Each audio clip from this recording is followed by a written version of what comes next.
น้องอันนี้แมนทางเขาเพิ่นเด้อนี่มีห้านค้าอันนั้นเป็นทางเขาอยู่ไกลๆค่ะนี่เขามาก็มีแบบนี้นะนี่เขามาก็มีห้าน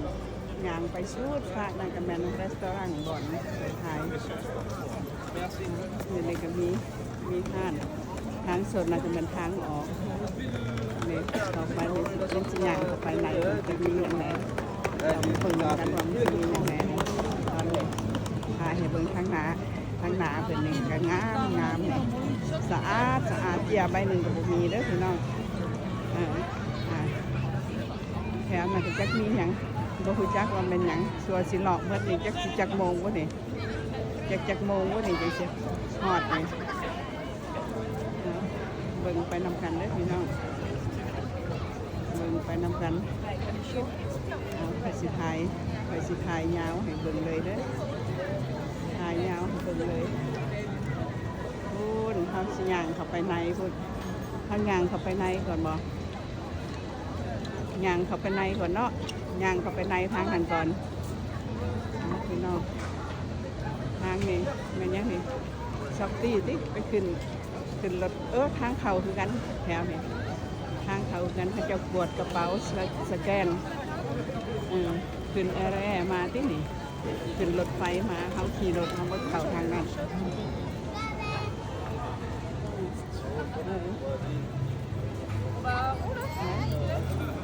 ย่างไปนำกันเด้อพี่น้องไปเบิ่งนำกันว่าทางในมันจะมีอย่างโอ้สะอาดบ่งามค่ะเปิดหูเปิดตาตื่นตาตื่นใจเห็นแล้วอะไรก็ได้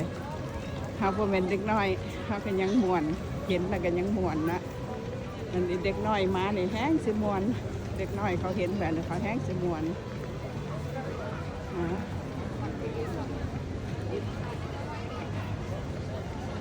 เข้าไปน้ำกันพี่น้องย่างเข้าไปในน้ายเวลาว่ามันสิมีอย่างเลยจังสุดท้ายไปเบิ่งเป็นแต่ละอันนี่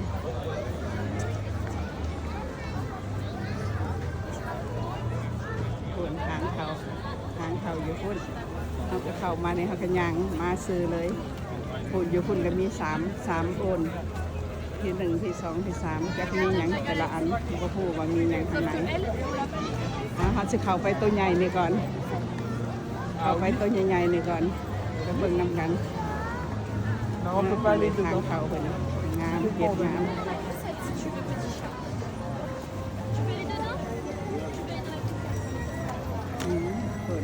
คุณอ่ะ